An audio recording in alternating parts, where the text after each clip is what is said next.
আজকে আমি দুপুরবেলায় আবার চলে এলাম কিছু রান্না দেখানোর জন্য।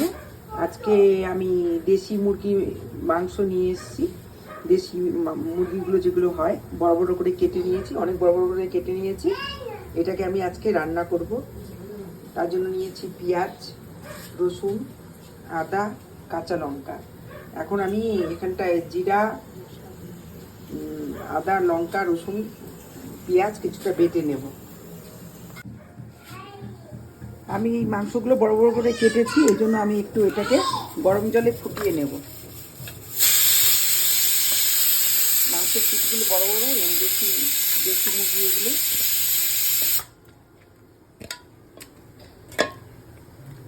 এটা গরম জলে একটু এটাকে 5 মিনিট ফুটিয়ে নেব।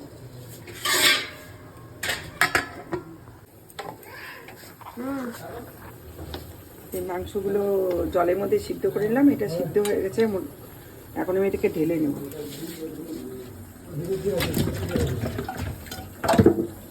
কড়াইটা বসিয়ে দিলাম, এটা ছেড়ে গেছে। ওটা আমি কিছু লবণ দিয়ে দিলাম, হলুদ দিলাম। এটাকে আমি ভালো করে মেখে নেব।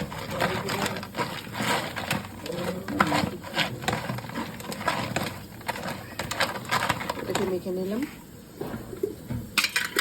কড়াইটা বসিয়ে দিয়েছি আমি। কড়াইয়ের মধ্যে দিয়ে দিলাম সরষের তেল।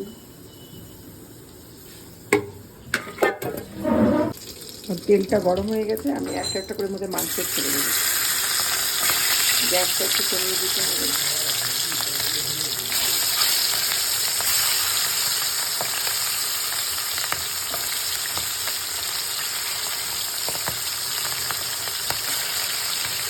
মাংসগুলো ভেজে আমি খাবো।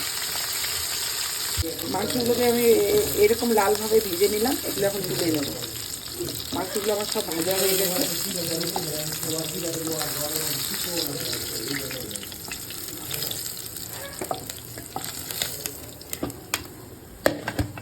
ভাজা হয়ে গেল, আমি আবার তেল ঢেলে দেবো।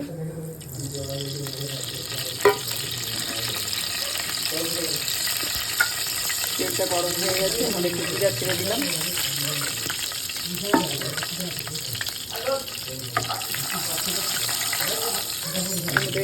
পেঁয়াজ কেটে রেখেছিলাম কুচি কুচি করে, এগুলোকে ছেড়ে দিলাম।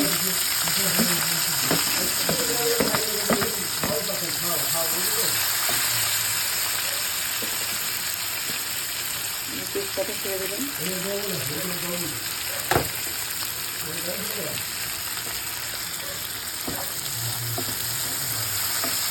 এর মধ্যে কত শুকনো লঙ্কা ছেড়ে দিলাম।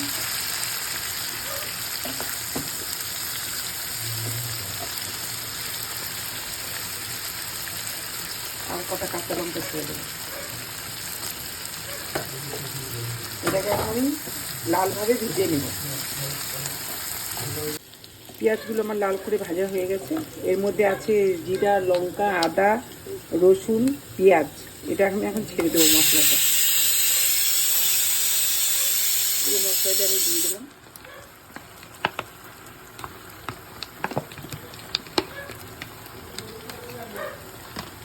বললাম একটু শুকনো লঙ্কা গুঁড়া দিলাম। দেবো আমি লবণ, পরিমাণ মতন লবণ দেবেন। দিলাম আমি হলুদ। এবার এই মশলাটাকে ভালো করে আবার ভেজে নিব। ভাজা মাংসগুলো মশলার মধ্যে ছেড়ে দিলাম।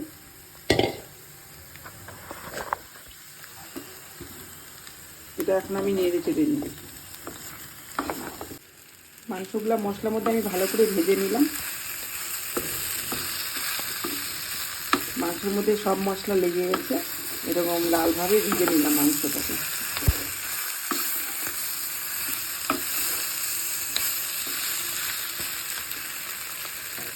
এখানে আমি গরম জল বসিয়েছি।